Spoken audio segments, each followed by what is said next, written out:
Welcome, everyone. This is lovely. I'm Kristen Grippo, Community Engagement Director for Berkshire Art Center. This is Citizens Hall, if you have or have not been here. It's a really neat place.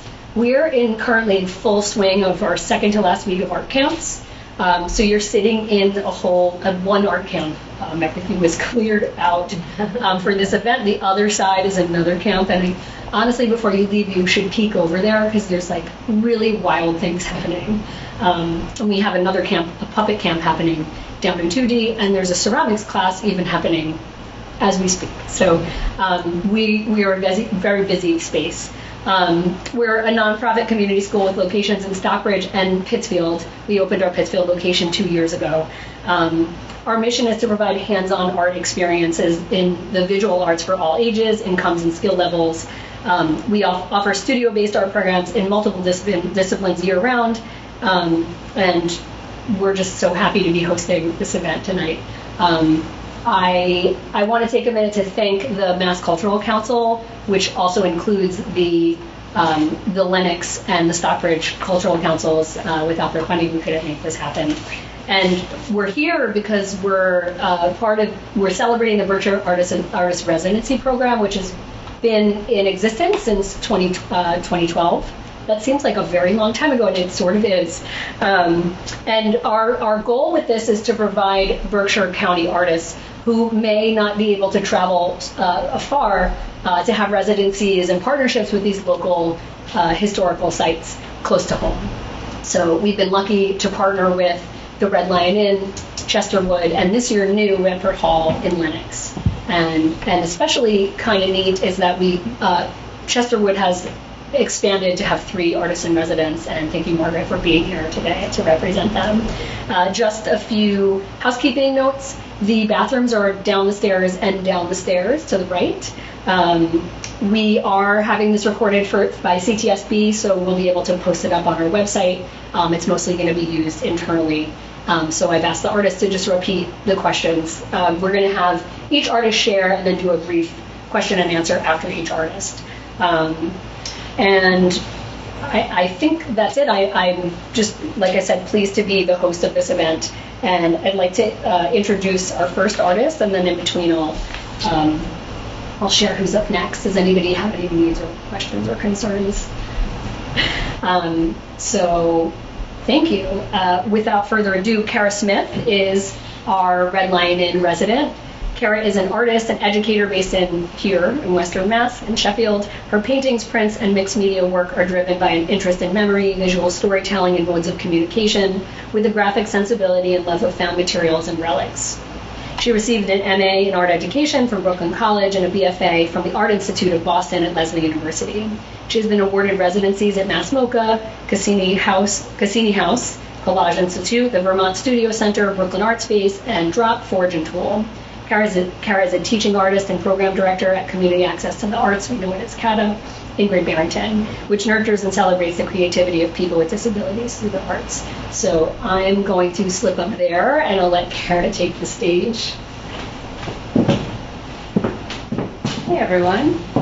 Thank you for listening.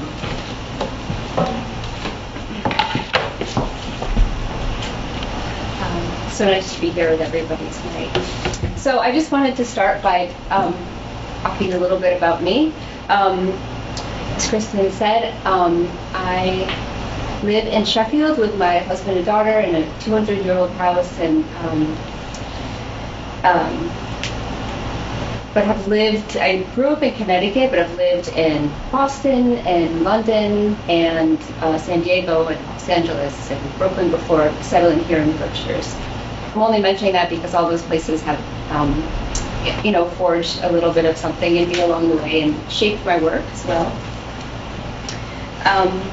In addition to being an artist, I'm the program director at CATA, and so here's a picture of myself and a CATA artist and another program director. We're co-leading an exhibit. We're co-leading a tour of our exhibit at the Clark and an art making experience to 6th graders at Du Bois Middle School. So, to start, I just want to say thank you to Berkshire Art Center, especially Kristen, for supporting and coordinating all of this, and special thanks to Red Lion for welcoming me and giving me the space and time to create a new body of work.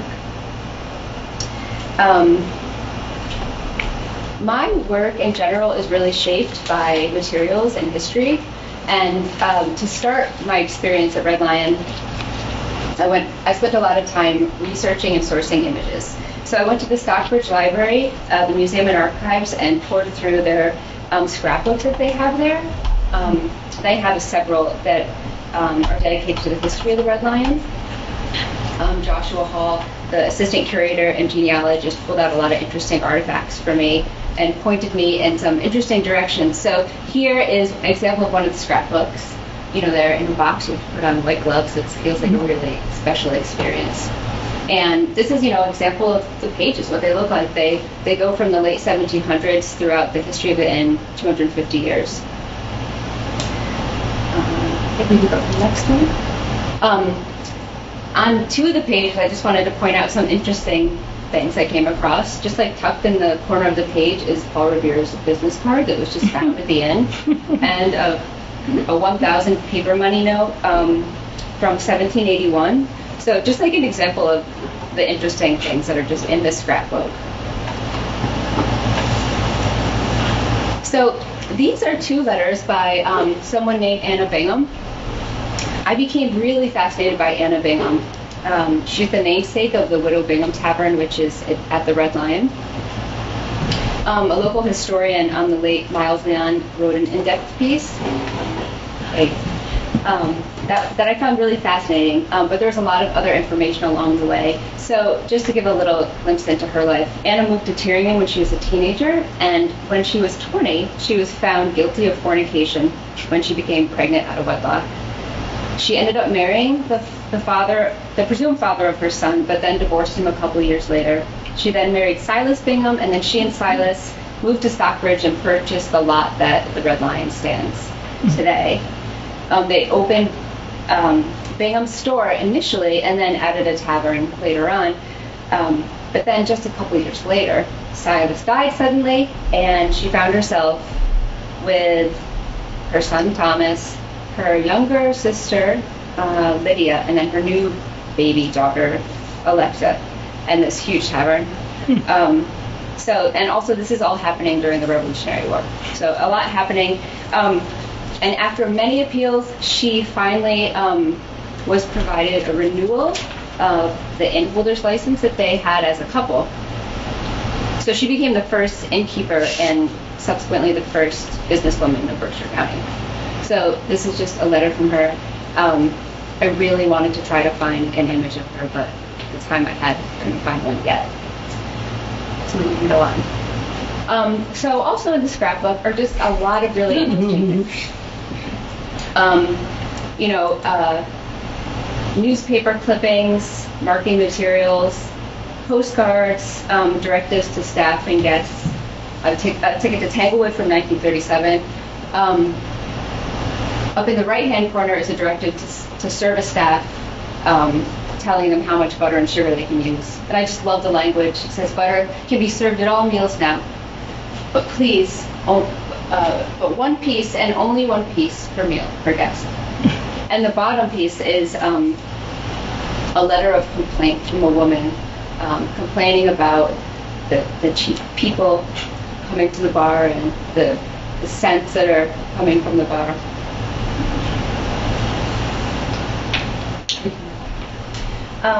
So, as we know, the Red Lion is steeped in history.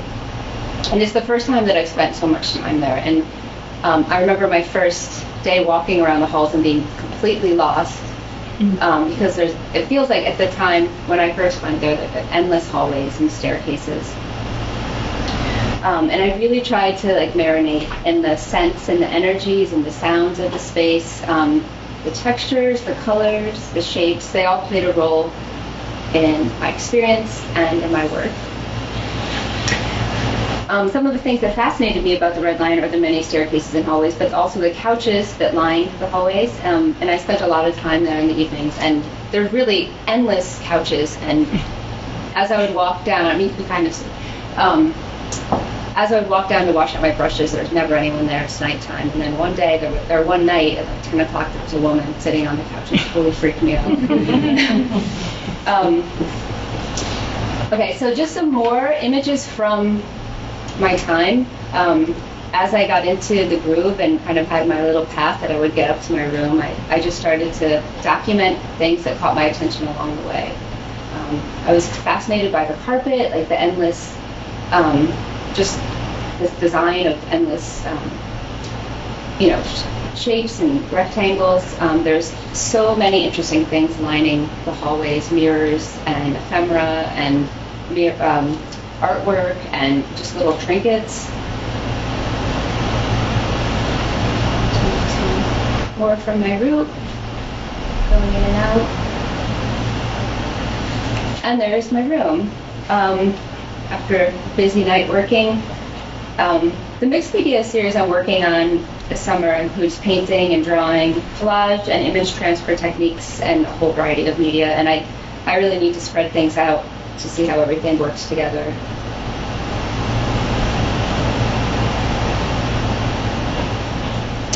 The next 4 slides are works in progress that'll likely end up in my show, open September 7th. I really took all my research I did, my personal experiences, and really just tried to channel the energy that's in the bones of this building and then the soil of the space.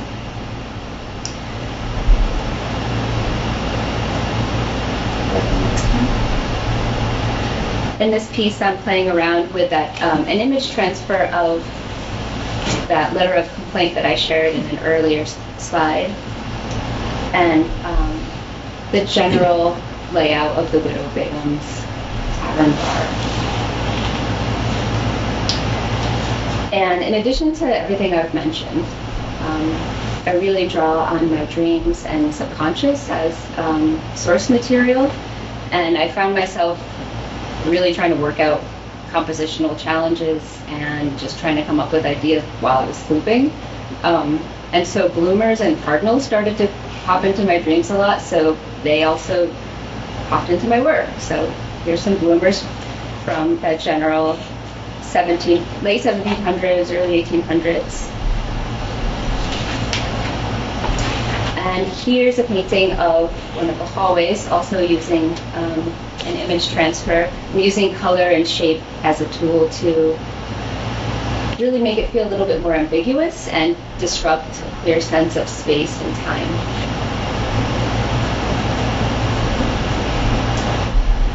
And then this is my website if you want to see some of my earlier work.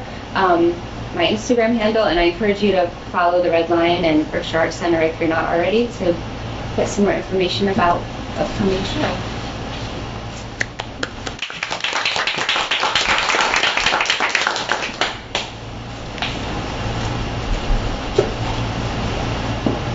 So I have a question about the archives. Is it so you had to go to the Stockbridge Library for that, and is it specific to the Red Lion, and are those things accessible to the public? They are, yeah. Mm-hmm. So I'd never been there before. There is actually also a historian on site at the Red Lion that I spent some time with, and she has a lot of the archives as well, but they've been slowly moving them over to the museum and archives that's at the basement of the Stockbridge Library. And yeah, you can go there and just be in the museum as a guest, and you can also look to find more information, and they'll pull stuff out for you, and you let them know what you're looking for. Have you had that experience before, where you've been kind of drawing from historical source media that you're also able to be in? Like you're talking about kind of coming into your dreams and stuff. Have you had that experience as well? Can you try to repeat that? Oh, yes. Thank you. So she was asking if I've had this experience before where I'm drawing from historical materials and working on site. That's a good summary. Okay. No, actually. I do get a lot of source material and inspiration in a lot of different ways, but haven't been able to put those two together, so it's kind of a special circumstance.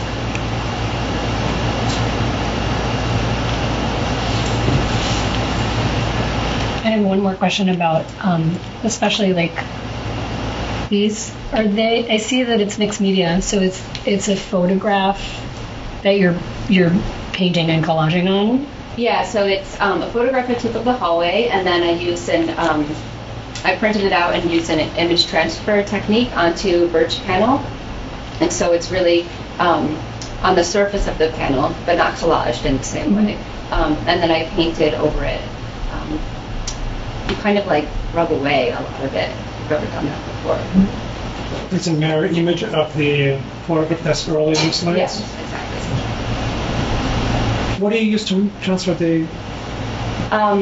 For this, I just use matte medium. Oh. And you just really like rub it away eventually. Like you let it like kind of sit in for a little while, and then you rub it away. It works really well, and it kind of gives it like it feels like you can feel that it's a little bit on the surface, but it feels like it's actually like seeped into the wood a bit. Very good. You said you had an exhibition coming up. It's going to be at the Red Lion. Yeah, September 7th from 3 to 5 is the reception. Yeah, I would love to be coming. Is it going to be in the hallways, or there's a special room? There's a room. It's I think they refer to it as the sunroom. I think. If you're familiar with the space, it's closer to the pool entrance. It's near the gift shop. It's just past the gift shop at the Red Lion, and we'll share all those dates at the end too.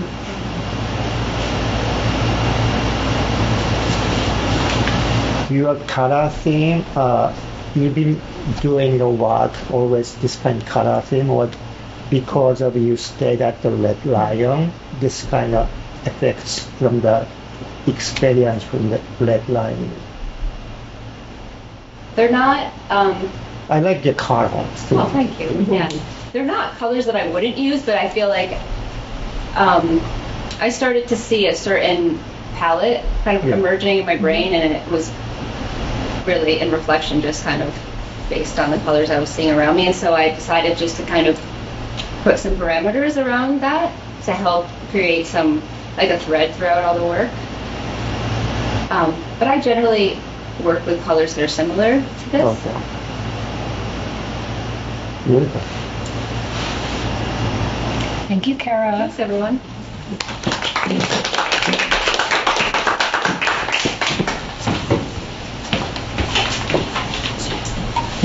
So next up we have Stacy Scibelli. I'm going to give a proper introduction. Stacy is an artist and designer originally from New York, currently associate professor of fashion design at Mass Art. Stacy has served as faculty for several academic institutions, including Rutgers, SUNY, and Parsons, the New School, and as a visiting artist at Olin College and RISD. She has worked extensively advising students along their creative pathway and has years of experience generating creativity and accessing the flow state. Stacy's experience with curricular development and program coordination, as well as having the honor of participating as an artist in residence at Mass MoCA, Otis College of Art in Los Angeles, and Boston Center for the Arts, and Intercultural Odysseys in Costa Rica, has generated a vested interest in communal art making and residency programming. She is a recipient of Mass MoCA Assets for Artists Grant, a Franklin Furnace Grant, and a project grant from Possible Futures in Atlanta, Georgia. Stacy has exhibited at Field Projects, Proof Gallery, Present Company, the Parlor Bushwick in Brooklyn, the Danforth Art Museum, and the Torrance Art Museum in Los Angeles, in addition to performing at Dixon Place, the Slipper Room, and various other venues. Stacy has participated as artist in residence at Arts, Letters, and Numbers, and is this year's resident at Ventfort Hall. So thank you, Stacy. We'll give her a warm welcome.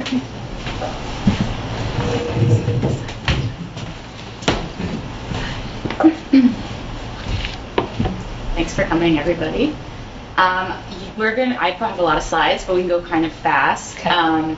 I started with some slides that I started to make these pieces of work in about 2018. So this was a series of garments that are geometric pieces of fabric that have snaps around the perimeter so that the wearer can create a multitude of different shapes and sizes and types of garments, and they can also be shown on the wall, so like sort of formal art pieces. And I would bring these to various places so that other people can interact with them. The previous slide was at Maker Faire in San Francisco, and so these are all kinds of ages and different types of people trying these on and interpreting the pieces, kind of completing the sculpture for me. So the next few, I was experimenting with the different types of materials, so a lot of these are upcycled. The past ones were like curtains that I had upcycled.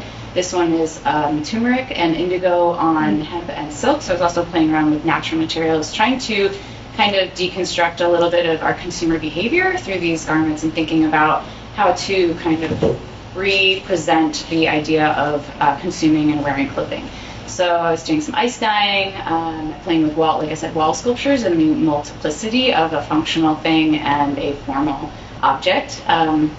So I just wanted to show you guys all this work a little bit to kind of present what I had been doing before the pandemic, or right up until the pandemic. These are just a couple more where I was doing a little bit more of surface manipulation. So a lot of this was upcycled materials that, in order to reinterpret and make them feel holistic, I would marble them or dye them in different ways, usually using some sort of water process. So this was also some marbling. These will be on display in Boston if you happen to be there. I can give details to Kristen in a couple of weeks or something like that too. So they've been working around trying to get them, I really want these pieces for people to interact with them, but that can also be sometimes challenging in the gallery setting. So we'll see how these do. This was at Santa Fe Art Institute. This was sort of the last moment that I was making these garments in a real process, really doing it. And so that's when the pandemic happened. I was out in Santa Fe. I'd taken several trips out west and had been in California for a little while. So again, just kind of getting people to participate with them was super fun. Then I was, like I said, out west, and I came across these buildings in my travels called Earthships, and I started this roaming art and ecology residency called All Is Leaf, and if you could just pop on that website really quick. I had done a week-long program in an Earthship with about, I think it was 5 or 7 artists in Taos, New Mexico, offering the opportunity for people to come, artists to come and work in a novel environment, just like this artist residency, and think about the environment that they were in. And the Earthships really inspired me because they were this holistic, functional, yet beautiful sculptural object that was really changing how I thought about my own behavior. I think about consumer behavior a lot through my fashion work. I had 2 programs set up. The website is set to 2020 when everything shut down. So I had 2 programs set up, and artists signed up for a program in the Earthship again, which these are pictures from the Earthship, and also a geodesic dome in Mount Hood, Oregon, and both canceled, obviously, because they were supposed to happen in April. So this program is stopped, but I hope to reiterate it. You can go back to the slides now. I just wanted to show a little bit about that experience because that allowed me to get inside these buildings. The building that we stayed in was called the Phoenix. It's this huge building, and it's one of the most grand of the Earthships. But all these Earthship buildings, what they are these off-grid buildings that are built out of recycled materials such as bottles, cans, tires. So you can see this is all cans, and the foundation would be made of tires filled with earth. So they are also, they have a greenhouse along the front where you can grow plants that often produce food. The shiitake logs, that's tobacco, tomatoes. The next slide has pineapples and bananas that are being grown in Taos, New Mexico year-round. I visited these Earthships in Canada, and they also had a fig tree that I ate a fig off of in November. So this changed my life, going into these buildings, and I was extremely inspired. These are the bottle walls. They act like stained glass, and the interior is letting light in, and I'm super excited and interested about this, and I decided, you can go to the next slide, a couple more. These are interiors. They also can be used a little bit in structure, so I was inspired enough to go out, again, the next slide, to Taos and take the building course. It's a month-long Earthship Academy, so that was me pounding tires, and if you go back just one second, this is the flagstone floor that I laid myself, and very much like pattern making, really, even though the material was so different, I was finding these connections within the work. So you can go to the next one. This is the bottle wall that I helped build in New Mexico, and I think the next slide is me in Vermont. I found a woman building one in Vermont and forced my way into her house and into her life. And that was a wall that I built. That's my first bottle and can wall that she allowed me to build in her bathroom in her Earthship. The tire wall I didn't build, but I was standing in front of it because it's awesome. And then I took some other natural building courses. This is me in a straw bale build in Montague, Massachusetts. Just interested in learning about all these alternative ways of creating buildings and having the agency to do it ourselves. Obviously none of these systems you can do all alone, but also there is the sense of like having some agency over the shape and the structure itself and these decisions of material that is impactful to our health. And I think a lot of people aren't aware of all this stuff, and I've just learned so much, and I've had to shift my process away from fashion towards building a house, and I am building a house in Wendell right now. I'll show some pictures of things in a few slides. I also learned about cob ovens, so not only are these about living structures, but also structures that can feed us, and again, using all types of natural materials. So I took a pizza oven course in Massachusetts, or upstate New York. Built this fireplace in my parents' yard to try and get a little bit of a handle on the materials on my own. That's not finished and it's not very pretty, but it was a good early go at it. Next slide. Recently took a course out in Pennsylvania that was a clay plaster course. This directly kind of correlates to the next stage of my project, and so it was important to learn this. I'll be going back for a finished plaster. And actually something that I learned I'll talk about a little bit later in the presentation at this course is a workshop I'll be offering here at Citizens Hall a little bit later in the fall. So I'll talk about that in a few slides. This is the Photoshop rendering of the house. There is a structure there now, but I just sort of threw this together, try to wrap my head around what was happening. This has all happened in the past 3 weeks. I'd be happy to talk a little bit about materials and stuff if you have questions. It's not an earthship, but because of permits and different barriers financially, things like that, I'm not able to build an earthship in Massachusetts, but I am using all the sort of elements of the earthship, very heavy walls, thermal mass, which acts like a battery, so that this should be a very efficient home that uses very little electricity, very little, no fossil fuels, really. Passive solar design, so it's heated a lot by the sun and holding that heat from the sun. The next slide, I think, is me working on the foundation, waterproofing foundation. So learning all these new materials. That is a concrete material. This is concrete here. But once the structure is set, we hope to do all the interiors with all natural plasters and things like that. This is just my mailbox that I built in a day with some cans, and those are just 2 tires and a set of cans or so.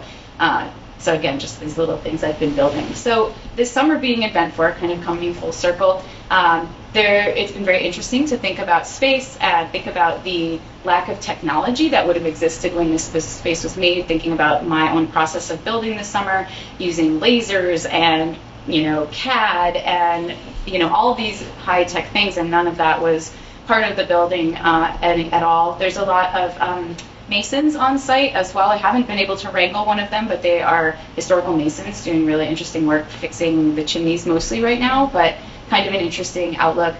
Because I'm so interested in the way light will interact in my home, I've been really looking a lot at the stained glass at Ventfort. I also have some slides of the stained glass at Earthship. So these are really like the gold standard that I'm going for. I've not done hardly any stained glass, but a lot of people at the Ventfort Hall and the organizations that the Berkshire Artist Residency has connected me with, all left me all this amazing glass stuff. I don't know who left this stuff in Ventfort Hall, but there's machines and glass that people have been so generous about. I know there's people that have been emailing a couple people. I don't know who left what though, and so if anybody in this room is one of those people, thank you. But kind of learning this, and we'll have a couple of small stained glass pieces at the show for Ventfort. These are 2 pieces at Ventfort that I find to be inspiring. Those are butterfly wings in this crazy collage on your left, and then a chair. I'm not doing any weaving, but this just kind of made me think of lace and fabric and stuff like that, so I really liked that. In the next slide, I have some plant pieces. That's a ginkgo. There's just this huge ginkgo tree on the property at Ventfort, so I've been pressing some flowers, and I'm going to make some flower collages sort of along the lines of that butterfly piece, and I've been making a lot of sort of glass little sculpture things and playing around with cutting glass and things like that. So these are bottles that I've created for bottle walls, but hopefully I have some fun little leftover pieces from this process that I'm making sculptures and light fixtures from for that show. And then lastly, this is what I was mentioning that I learned at the plaster course, is that you can make these incredible little balls that become like a marble, mud balls. It's only earth and water. It does have to be a certain part of the soil, like the subsoil, in order to make this work. But and it does have to have a certain amount of clay content. But this is a ball that I made from the Pennsylvania dirt or earth. And then the rest, not the pink ones, but the other ones are from my land, from Wendell, where my property is. And you get them really polished. These are still in process. The middle one is a Tadillac, which is a Moroccan lime plaster, but I will also have some of those that I've been making. These I made just recently. I had taken a Tadillac course at another earth building organization called Guest Tomorrow in Vermont, and that's where I learned Tadillac. And that will be part of my bathroom wall because it's waterproof, so you can get it wet. So sort of doing little samples of things that are going to be part of the build.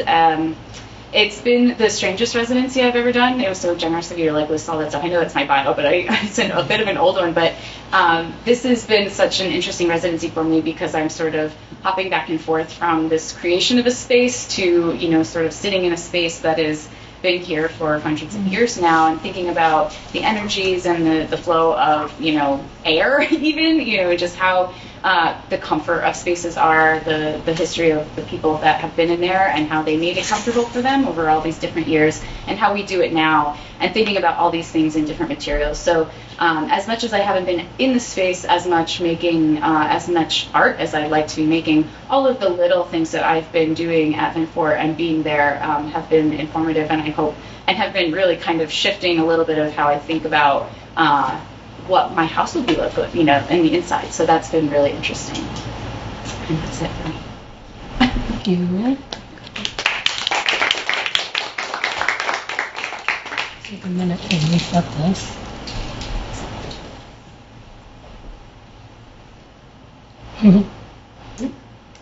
So I would like to know, so what do you imagine some of your final pieces at Ventfort will entail? Will they be more the mud ball thing, or will they be stained glass? So I definitely want to make a bunch of mud balls. I have a bunch of mud balls, so I want to show them. And so some of the glass pieces I want to make and have been working on a little bit will interact with the mud balls. So they will be this sort of, sculpture object thing holding the mud balls. And then I will have some stained glass pieces, some small ones, and some of those floral collage things. I want to press those between glass. I'm just waiting for them to dry out a little bit more. And maybe some textile pieces informed by those, the leaf shapes. I've been thinking a lot of making something along those lines, so I think that might be part of it as well. So some textile pieces and mud balls and glass pieces, yeah. Floral things. What do you use as a binder of mud balls? Water. It's water immersion. I've blown my mind. It's actually a Japanese technique called dorodango, which means mud dumpling. And my mud dumplings are not quite the dorodango because I really haven't sifted and really done a lot. But the finer you can get the clay on the outside, you're getting those clay platelets to lay down and become this gloss by burnishing and polishing. And I can't, it's shifted everything I think about sculpture and the materials that we use to make art, and the things that we think we need, literally just went into the earth and at my land, took this stuff out. And my soil's pretty sandy, so I've been having a little bit of a hard time with it. It's a difficult thing, but I think if I dig in different areas, it's also about location and where you find the clay soil and things like that. But it's really opened my eyes up to a lot of different things, so crazy. The Tadillac has a lime to it, though, so that's also a little bit different.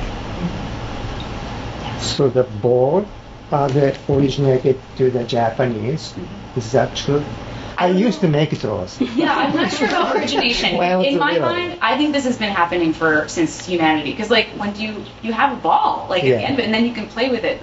I think we should be learning this as children, first lesson, So I'm not sure the true origin of it, but I do know that, yes, dorodango is a Japanese technique that the ones I've seen online, I haven't looked at an actual dorodango one. Like I said, I'm polishing them, but I think there's more to it. There's a cloth and all this stuff, but I haven't experienced, had anybody teach me dorodango. We just had clay balls and we're told to polish them, so.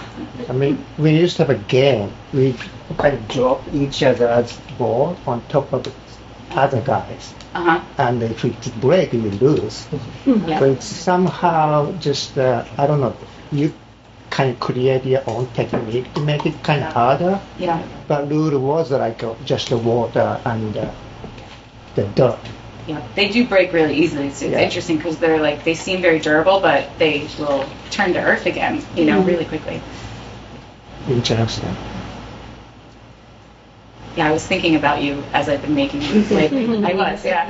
I was shocked. Any other questions? Thank you. Thanks, Stacy.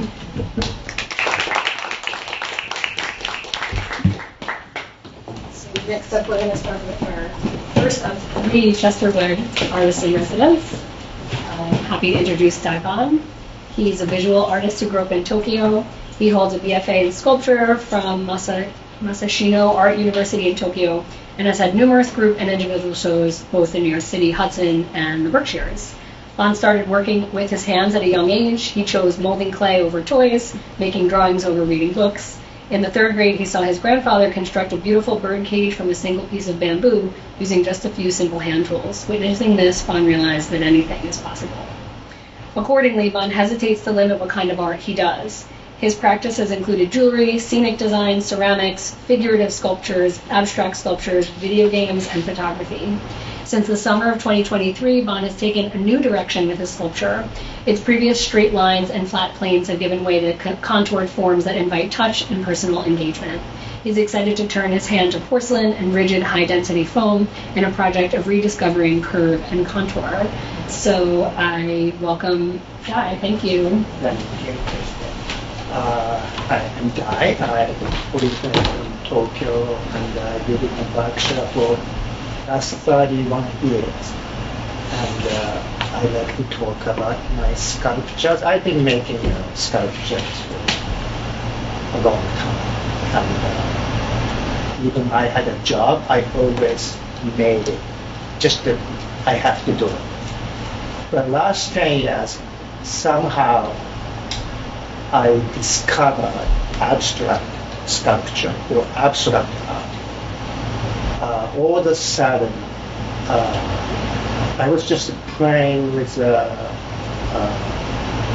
foam core with a knife and a straight edge and start using a hot glue and putting them together.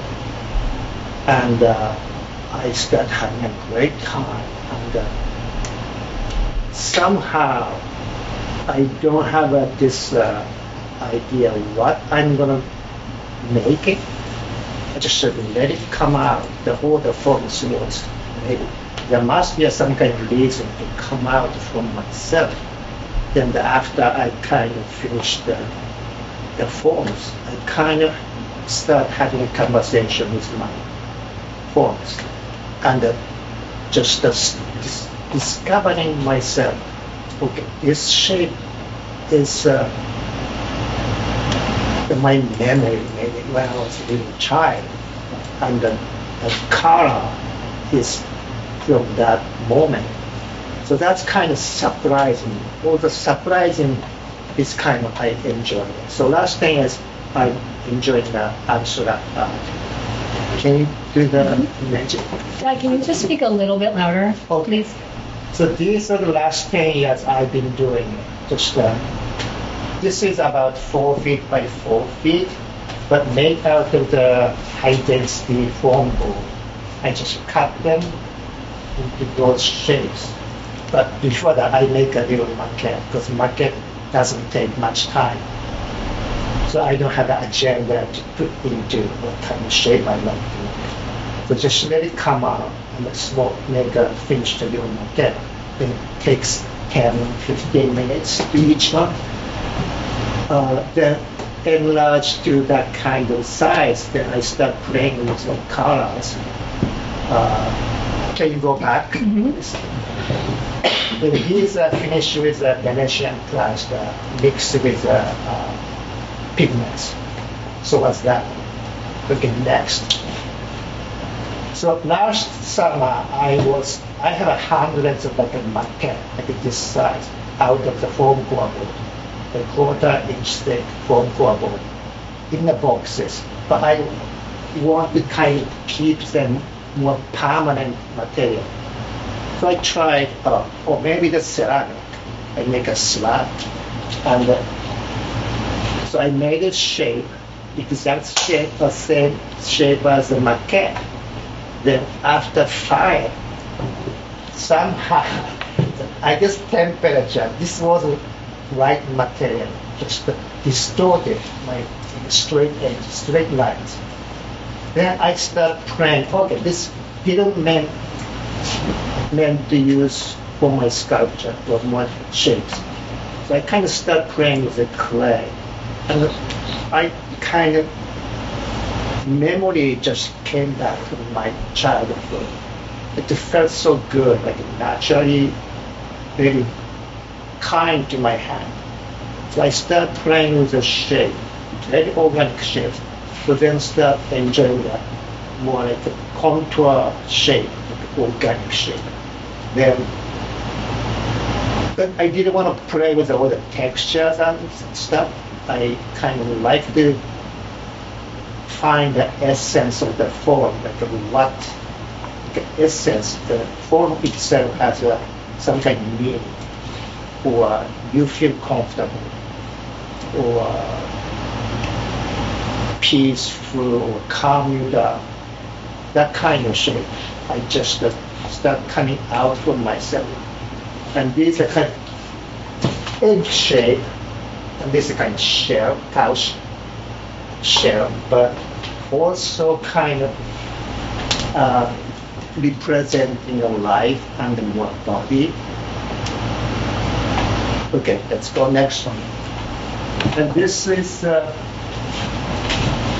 before I go to the Chesterwood. This is the kind of shape I've been working on. That's a kind of egg shape, but cup shape. So it shouldn't happen in a real lifetime, but I kind of like to have that shape, and I felt so good. And this is the limpet shell. I've been collecting a limpet shell from the beach the last 3 years. Every time I leave on vacation, I pick them up. And I love the idea of that volcano shape is one of the strongest kind of shape in the nature. But it's very hard to squish them down, crush them down, but has this like breathing hole, something that lives inside. That's kind of gives me another dimension, just not from the outside form. So I always like the limpet. This is the first piece I made at the Chester. Starting kind of a little more representational, like body, like, because my environment there is surrounded by this figurative sculptures. So that's kind of new things to make representational stuff there. And I saw this statue of Daniel he made of the Lincoln. So I kind of started thinking, well, maybe I can find some kind of common ground with the representational stuff or much more like a minimal shape. So I kind of playing with that kind of shape. And tried many ways to create that shape. Technically end up making a mold for the slip casting, which is I never done it before, but the school kind of give me support and can make it happen. So a bunch of stuff just came out. It's not really minimal shape, but so I wasn't thinking to make this kind of shape, but I just want to fight with my kind of desire, so just let it come out. And that's before the Chesterwood, and this is what came from the Chesterwood. The same title. This one has a stand. It's called a standing room. Okay, next one. That's the kind of minimalistic shape. It's kind of very peaceful shape I really like. Anything else you want to share, Dai, before we do questions? Anything else? No, question. Any questions? Did you cast the concrete base for the last sculpture at the Chesterwood as well? Or? It's very geometric shape. Yeah. So I like the combination of the organic shape and the geometric shape. It's almost like yin and yang. Also the lightness and the weight of the base. And combination kind of gives another story. So it's just not just the organic shape itself. It's more interesting, and I like the combinations.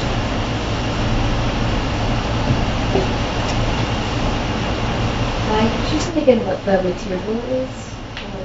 This one, Yeah. inside is high density foam, and it's like a foam board. But you can cut like a both of it, I would say, but doesn't have a grain, so much more stable. You can coat it with plaster or epoxy or that kind of stuff. It stays in a good shape, stable shape.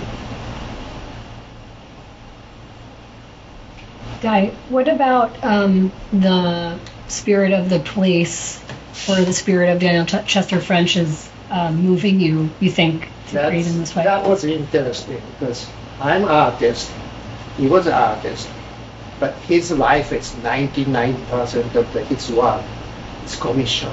Mhm. He worked for something. He has an agenda, right? So I was kind of looking for, is there anything just that he did for himself? Just one piece, some nude sculpture. And he finished this piece when he was 80.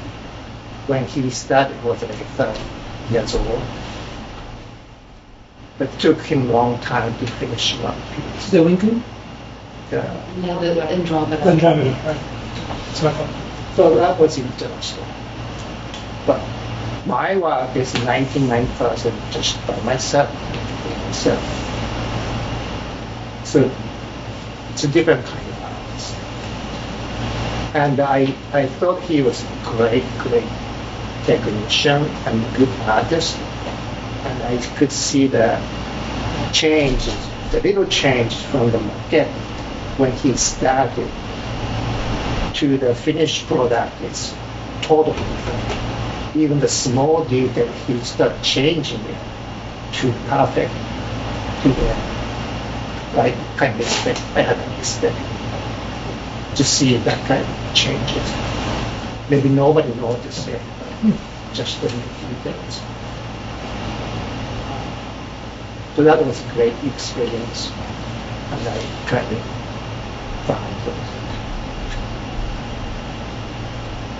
Do you think you'll use slip casting in your future work? Stuff that you did here? Finally, kind of I'm getting a knack of it to make my shapes after I made them all. But I haven't had a fight yet. Next week, we'll find out. Because I like the feel of the solid kind of forms, but before I hand build each pieces, then I gouge out the inside hollow, and put them together, and the others, fix the seals and fire them. But after that comes back from the firing, you could see the seals all the little. Its clay wasn't uniformly even, so I could see the little texture, almost like a mud and rippling effects. And I didn't like it, so I'm really kind of trying to get rid of those. Like so. and schools, everything. So much.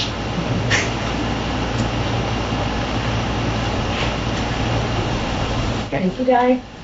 Thank you.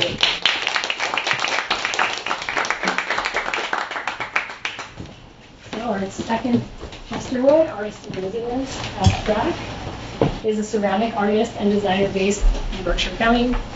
Nature has always had an importance in both his life and his art. As you'll see, growth and erosion, colors, forms, and patterns that are all found in the natural world are great influences in the work he makes.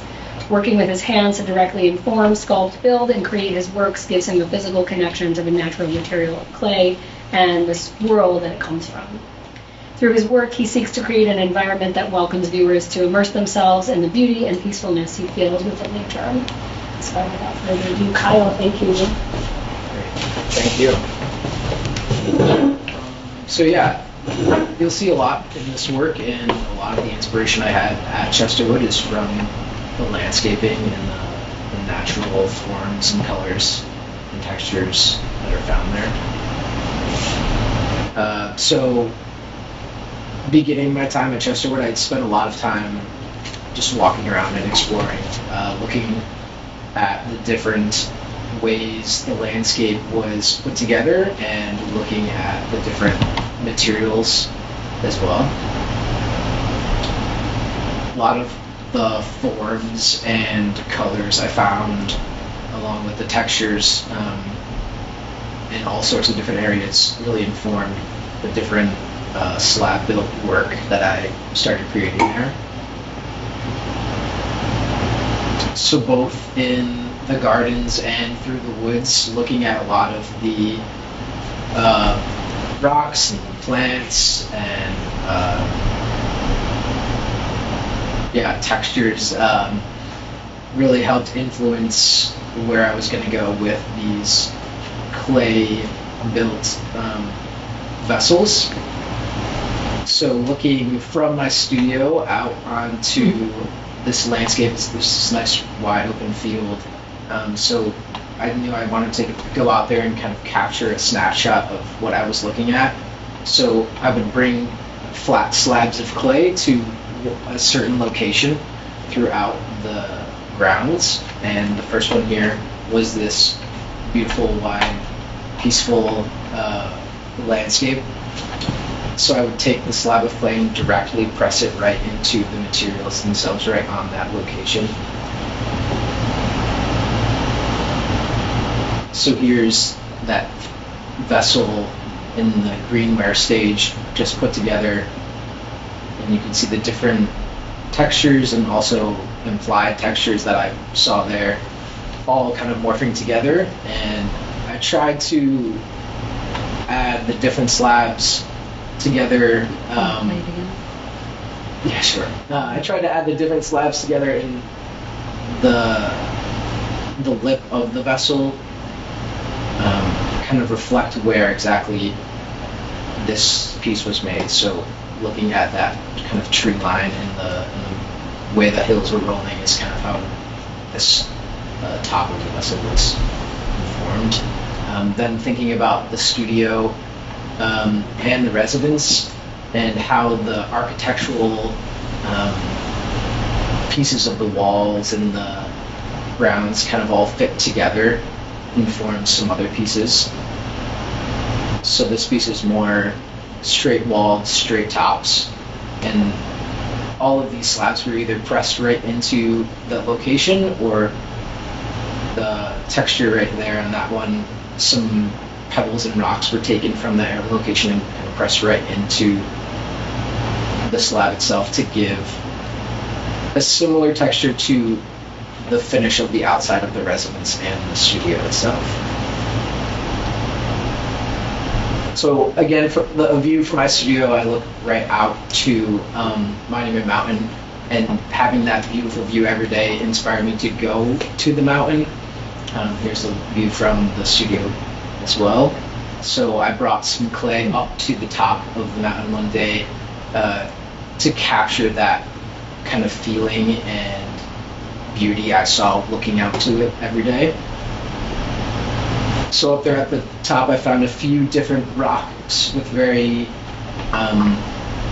distinct textures that kind of stood out to me. So I would take that slab of clay, press it into it using my hands or the rib there to smooth it out, and then kind of peel it away to get this exact, like I said, like a snapshot of that specific area.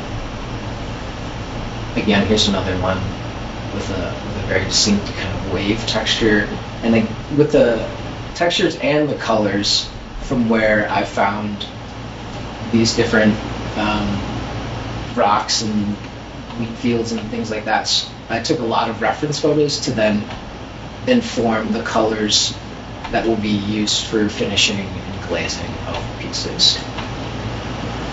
So here's the front and back of that vessel that was created, and again the lip was informed by kind of the view of the mountains and how they interact and interweave out the studio window.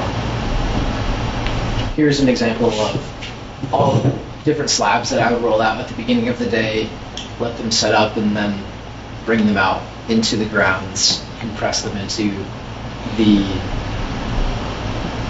whatever inspired me for that moment.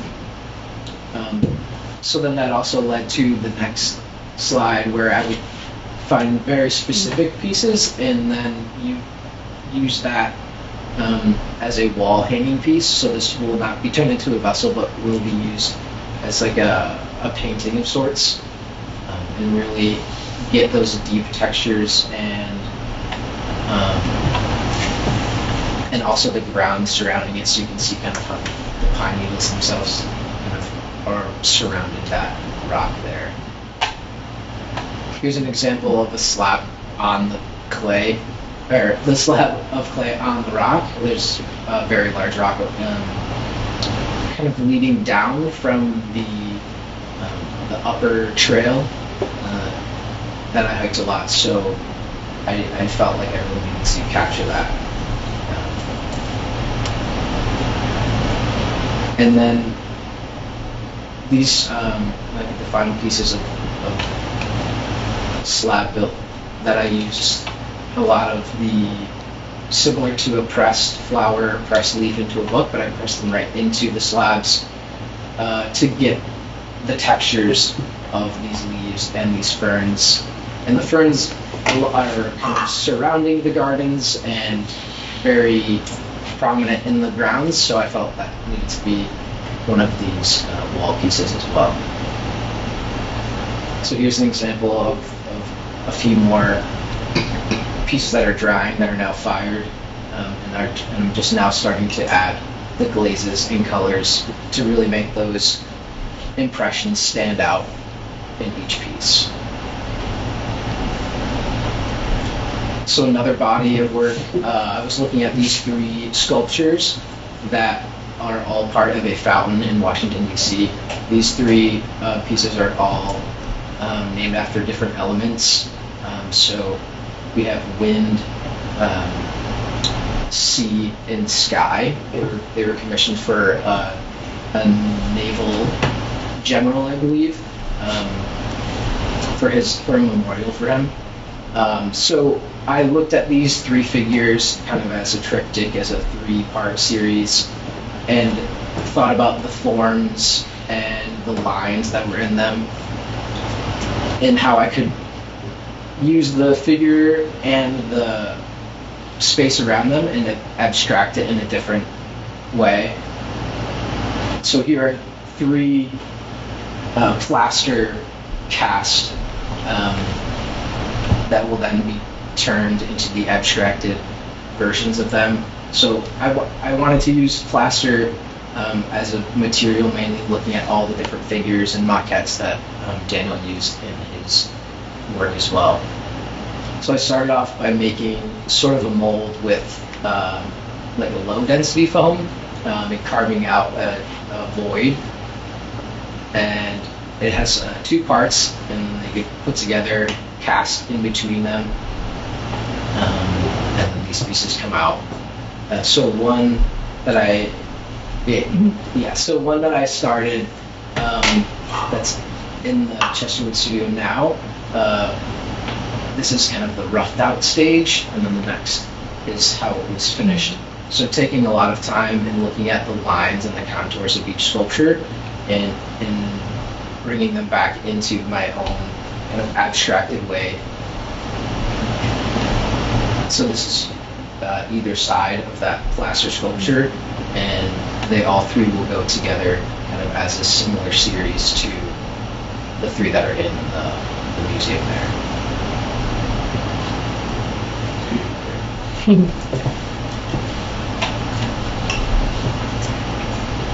Thanks, Kyle.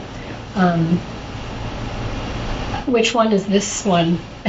Do you know? I do. Is it this water is, or air or this sky? is the water. Roof. Uh-huh. Yeah. Yeah, in each of the figurative sculptures that are in the museum, I try to find distinct lines that are kind of flowing through each. So I found very straight and kind of S curves in the water, and the big swooping lines in the wind, and then in the sky a lot of rounded, the figures holding like an orb, and then also there's a lot of kind of spirals and swirls in the hair and in the clothing. So I try to take those different elements from the actual figures and then put them into these plaster carvings. So the beginning part, you can get an impression from the pressing the clay on a rock or surface of something you got inspired. But the impression is a negative. Right. It's not a positive shape you saw or you got impressed. Is there any different after you finish the piece? Yeah. Is it different impression after you finish? That's a great question. So you were saying that the impression is kind of the negative of the plant or rock that I'm pressing into. Originally you got the inspiration. Right. So it is a negative, and then it has a void in the slab itself. But the way I'm finishing it is putting a darker glaze or an underglaze into that void, and then adding a glaze on top, so then that will help it kind of realize itself and pop back out visually, even though it's not necessarily pushing out at you. But adding a darker green or a gray or whatever I pressed into to really reveal that texture after it's underglazed and then glazed will kind of show that what I saw in a way again. Yeah.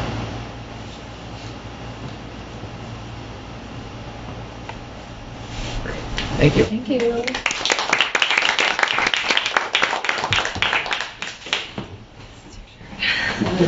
That's what's written on these.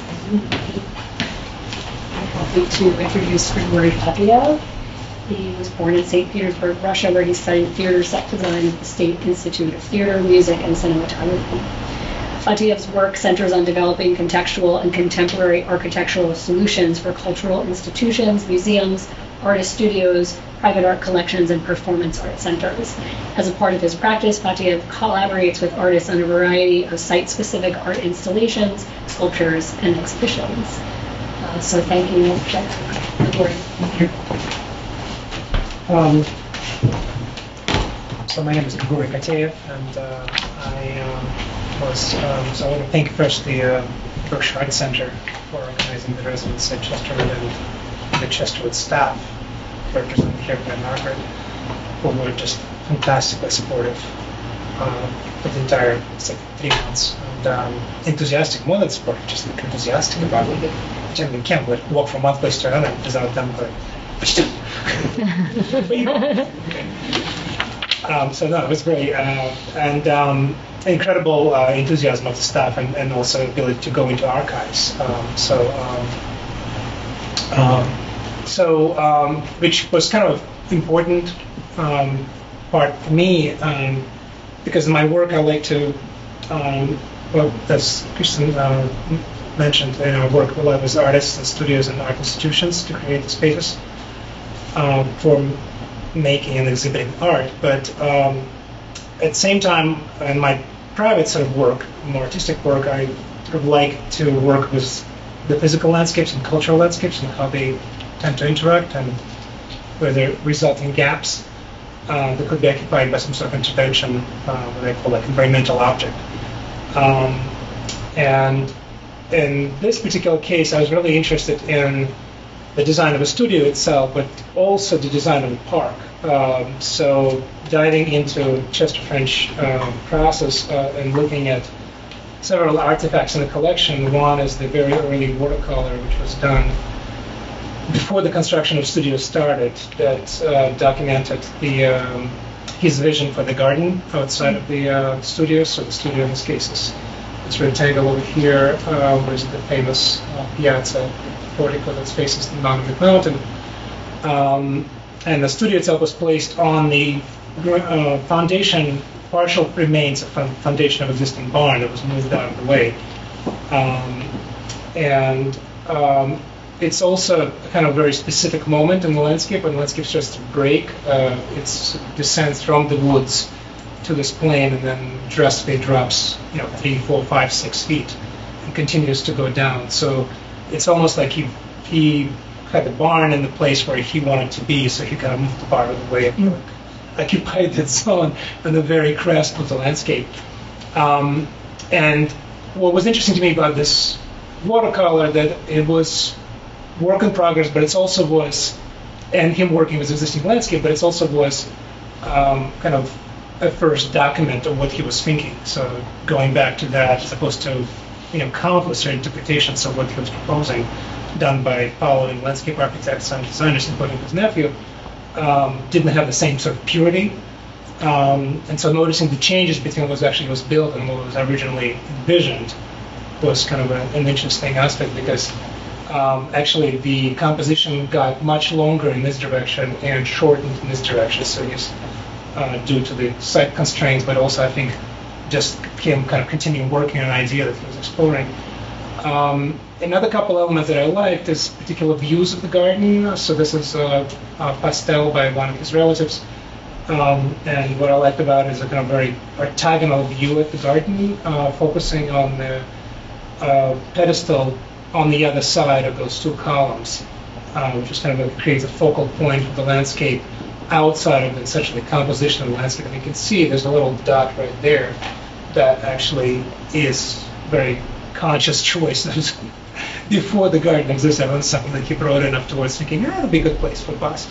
The idea of something out there in the woods was kind of fundamental to this whole notion. And then there's a legend, according to some letters that he wrote, that he actually built a model of the entire grounds. And in some way, it becomes sort of very, interestingly, I think it becomes very apparent that he actually modeled the space three-dimensionally. And so I was looking at some of his plaster models that he created for his sculptures and memorials.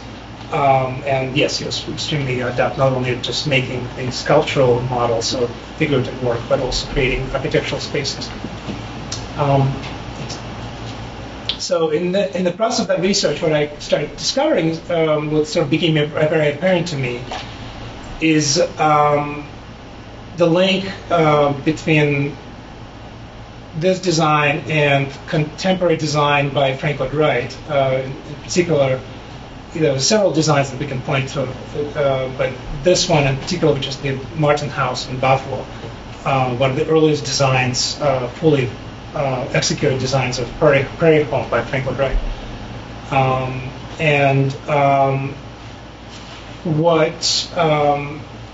What's interesting about this is that they both ideologically they were on opposite ends of the cultural spectrum. The French was very much sort of conservative, neoclassicist, Beaux-Arts, trained in Beaux-Arts art, and Frank Lloyd Wright actually actively rejected that following the Beaux-Arts, and actually rejected the scholarship to go to study in France. But this building was built and designed a few years before they'd been built in 1903, which is about the same time the studio was built. And Henry Bacon, the architect of the studio, is same age as Frank O'Donnell. And what I'm noticing about the studio, so this is the comparison of the diagram, with the gray underlayment in the drawing is the actual plan of the building, and overlay trace is kind of extruding the most important spaces and observing how those spaces interact with each other and what they do in kind of greater composition of the building. Well, this is a trace diagram of the garden outside of the Chester French studio, and this black shape is the studio and the garden wall. The others are mostly meadows, and the rectangles delineated by other elements within the composition. And what you start noticing between the two is that insistence on kind of a shifting geometries, syncopated spaces, and open-endedness of the edges, or actually not just open-endedness, but kind of like an interesting contrast between enclosing spaces and then leaving them open-ended. And what's really interesting about this thing too is if you're at the garden, the kind of prominent view that French was so interested in, which was the mountain, the Monument Mountain, is completely denied to anybody in the field in this garden. The place from which he would have been looking at the Monument Mountain most prominently would be inside of a studio, which is lacking any windows or doors facing the view. So in some interesting way, he sort of delays your experience of the view as you sort of approach the composition from the north, and then kind of plays with your perception along this edge between the sort of darkness of the woods and the light of the meadow and the edge of the sort of geological edge of drop off of the landscape. So based on these sort of notions, I started developing a series of drawings combining, measuring his original drawing and comparing to the current conditions, and then studying them as both using the geometry of the garden and the studio and their layout as a kind of backbone for ink and watercolor drawings, where what I was trying to bring forward is the kind of a darkness of the woods that I think the entire composition is sort of playing against. And that's what I was sort of like almost like imagining the darkness being kind of like a river that sort of flows through the composition and eventually reaches the lawn. So that was followed by a series of plaster and clay models. And at the center of the model, so I kind of constructed three-dimensional models and also used them as a base for the allowing the ink and watercolor to kind of move through the composition, kind of by virtue of things being recessed and pushed out, creating the emphasizing the circulation as that kind of path for the water to travel. And it's not quite clear here, but what this is the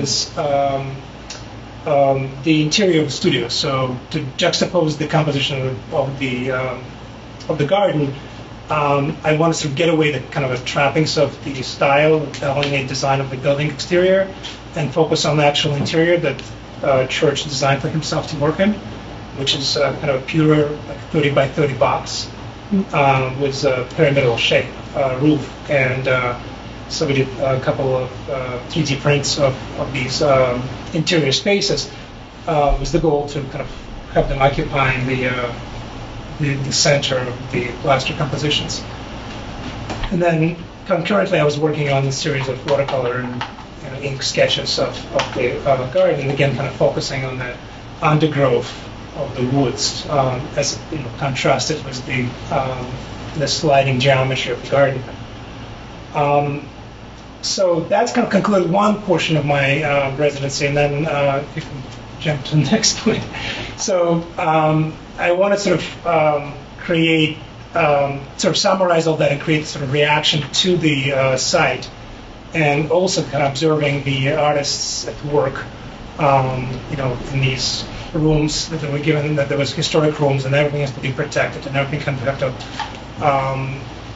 be very sort of careful. And I thought, well, great for them to have space to like really unfold their wings and make as much mess as they possibly can. So I looked at a couple elements within the site. One obviously is the interior of the studio itself, and you can see not only this very interesting shape, but also the way the construction method of the studio sort of resulted in a very distinctive pattern of the interior and a kind of grid of space and division of the walls that could be used in further designs. And then this is the replica of the studio, which was actually used as a garage. And I just love that sort of presence in the woods, bounded by outdoor terrace and kind of floating over the landscape. And then the third element is the courtyard, kind of functional courtyard outside of the main residence, where deliveries. I guess I was leading directly into the kitchen, so that's where all the household stuff was happening. It's bounded by a 4-foot-tall concrete wall where the marble is cast into the wall. So there's big slabs of marble just kind of like used as the formwork to create the wall. And the courtyard covered in gravel. And the minute I was there, was the building kind of overhanging it, and you can sort of go underneath the protected area underneath the building. I just sort of like immediately visualize somebody. Like we actually were told that we can use the courtyard for any kind of messy work, and it looked like a very comfortable space to be, to just if you need a plaster cast or carving something. So these kind of three elements I sort of wanted to group together into the project, and so the idea started to emerge where if we can create some sort of common space and then organize a series of volumes mimicking the interior of the studio, the Chesterwood French studio, around that outdoor space. That would be sort of common working space, and then each studio would be dedicated to a particular technique, ceramics, wood, metal, sculpture, paint, and printmaking. So this is early sketches where we have the volume based on the interior of the studio, and then I was looking for a way of those volumes sort of interact around the courtyard. And the next one. So another question, of course, is the site. So how do you place something like that in the landscape? What I was interested in, and when you at the main patio in front of the studio and you're looking out on the Monument Mountain, there's a very sort of distinct edge on the far end of the meadow, very crisp, very bright, and then beyond that is a shadow undergrowth of the forest on the other side. So I started playing with the idea of putting these objects, kind of ghostly shapes of this interior shapes of the building, floating in the landscape. And then I took a walk down there, and this rendering is actually kind of a landscape looking back at the Chesterwood studio. So that's being the studio over there in the main residence. And again, you kind of had that interesting edge of grass, that sort of a sexy view. So as I was drawing the landscape and studying the topography of the land, what I realized that the edge we perceive from the studio is actually right here. It's so when you're at the patio of the studio, you see this edge, and that edge is good, 60 feet closer to you than actual woods that's beyond that. So there's this kind of a stretch, and that's what accounts for such sharpness and distinction between the two, and the contrast.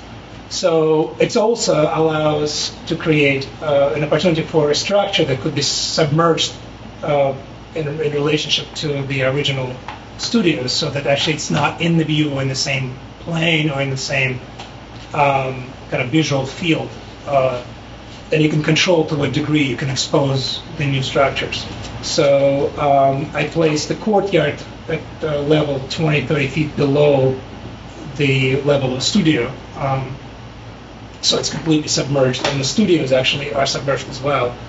And so that's the section of it. So that's the courtyard level. This is the studios. And also in the conversations with the Chesterwood staff and the artists, and present and current and past artists, I thought to expand the program from just studios to also have an exhibit space and a performance space, because they quite often have a situation where they're performing outside and then all of a sudden it's pouring rain and they've gone somewhere, and actually it's happened and they performed inside of the studio, and apparently it was like a wonderful experience because the shape is actually very conducive to good acoustics.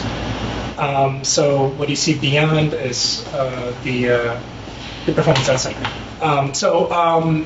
Idea is that there's actually an existing road that leads to that area. There's a Meadowlark studio. So legend is that as soon as the studio was finished, the main studio, Chester French couldn't stand it because it was full of people and people bothered him. So he created a new studio and he called it Meadowlark, and it's down in just to the side of this drawing, kind of down this driveway. So, imagine driving down or walking down to the Meadowlark, but then also having access to this complex. And the idea was to use the 30 by 30, repeating the same volume of 30 by 30, but articulating it differently depending on the function for them. So if it's, painting studios might have like a lot of northern light.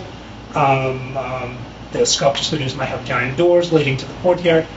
A museum might have just a giant all glass roof, etc., etc. So in this drawing, you can see that this axis line is directly in line with the studio, and then the whole composition sort of falls around it, around this courtyard that, in addition to the studios, has kind of like a area underneath, tucked under the ground, and it provides utility services for the studios themselves. And then Performance Arts Center is the one that's slightly eccentric and up, and probably the one that's mostly is visible from the original studio.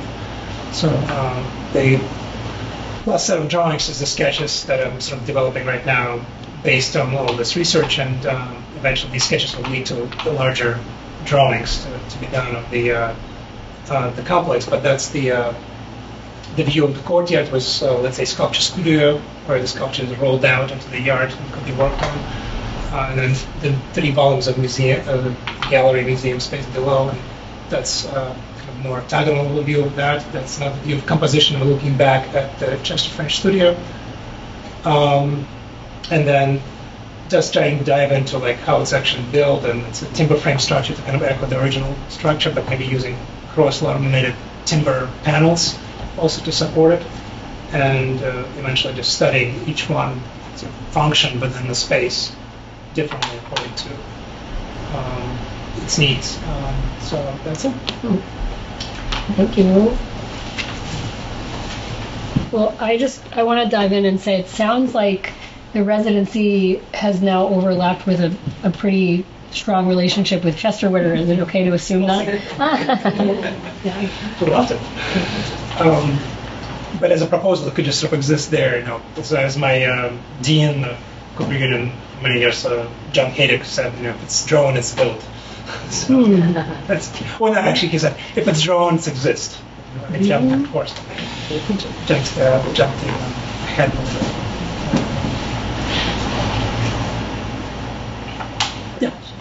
Does the Meadowlark studio still exist? Yes. Yeah.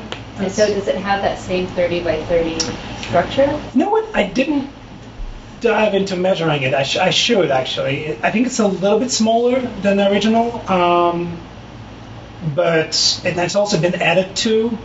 So there's a way to sort of excavate the original design, but that has a whole complex on it too. It's actually used mostly as a bedroom and a living space. In fact, I knew a couple artists who stayed there and then worked in Morris Center in the main campus, and they were always talking about how much that walk is just amazing. Just go from Meadowlark to the Morris Center and back. Probably Bill is one of the artists just constantly praises that. So it's still there. It's called Meadowlark. We use it to house artists in residence. This year we have writers in residence down there, which has been great. We had someone for a few weeks in June, and at the end of it, I did an exit interview with him, and he's like, "I finished my book," I'm really struck by all the residencies we've had this summer. Just giving artists time and space, and things happen. It's just been so exciting to watch happen, and to have 3 artists with us this summer was incredible. Yeah, it was, And I wanted to ask you three, because I try to leave you alone, but I'm so curious about what they're doing, but I'm like, don't go up there. I know some of you were there more than others. Did you interact? Did you share what you were doing with each other? Once or twice, we talk, yeah. And like, can you imagine if you were there by yourself, how different it would have been? yeah, I think so. I mean, I learned a lot. Just That's watching great. Dai Ban's work evolve and looking at Kai's work and even borrowing a piece of clay from Kai. And it's also different, so I was hoping you guys would have some conversations about what you're doing. That's great. Yeah, Grigori presented this to, we have a small arts residency committee that's trying to develop our residency program at Chesterwood. And we were very intrigued by your presentation. This is not something that was on anyone's radar. And now it's all we can talk about. It's like, wait a minute, what if because we renovated the residence at Chesterwood to be an artist residency center.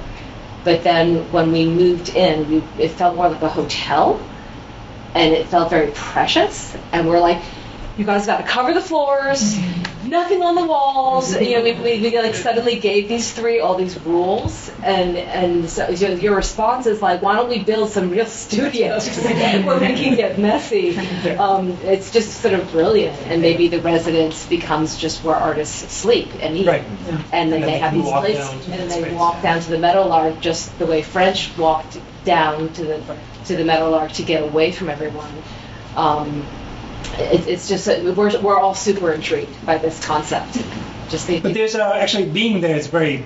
I mean, even though you can like spill paint. No, artists just all they want to do is spill some paint. But you know, there's something to that view. Like my room is just this tiny little room full of bookshelves that's empty, and the window, like Kyle showed, and you could just stare at the window.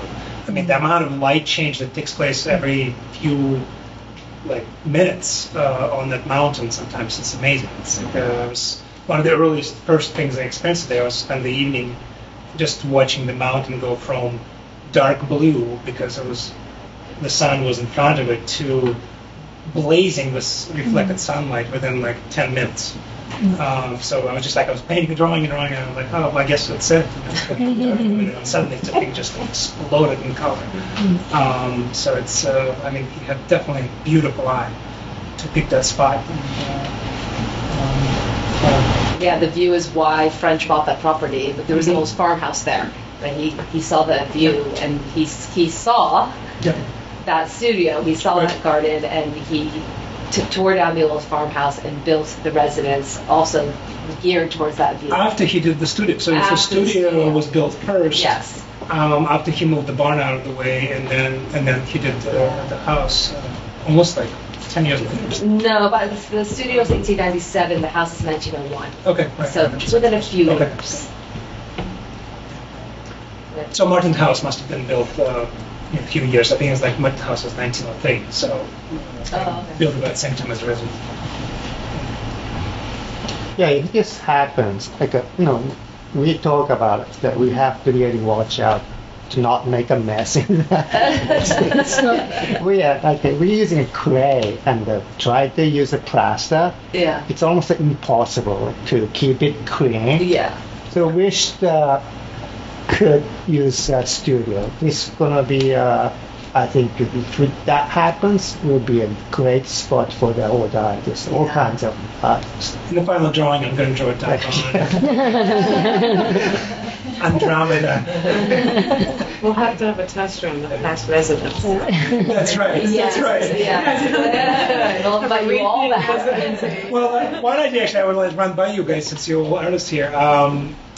So the way I'm envisioning the studios, that it's not that each artist is going to get like a 30 by 30 box to work on it. Each studio would be dedicated to a specific technique, dirty, clean, and etc. So naturally separating them by amount of interaction they have with each other. And artists would have kind of their desks or spaces within those studios to work in or to work at. so that there's kind of more parallel play happening between the artists, Like that, yeah. and kind of more interaction too, and also ability to, like, if you get into the residency as a ceramic artist and you want to use some steel for glass, you just go over to another building. I was just at the Fine Arts Work Center at Provincetown, and they have that.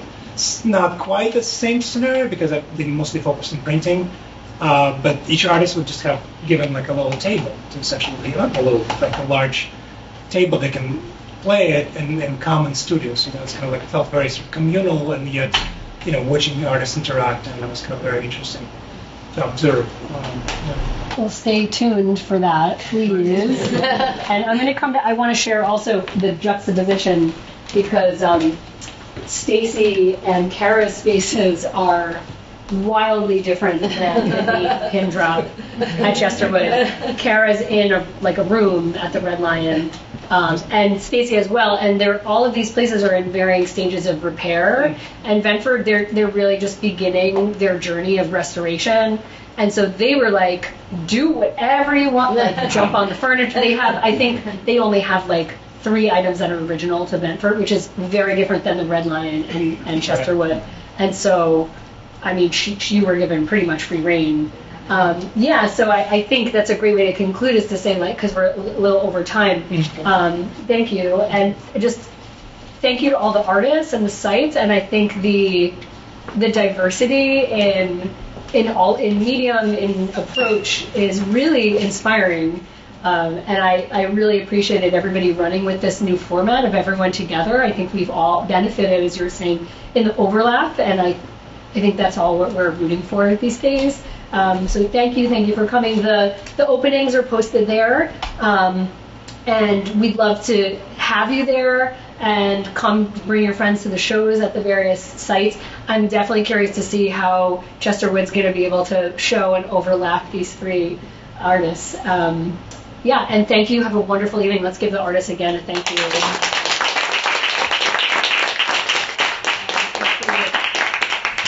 I know.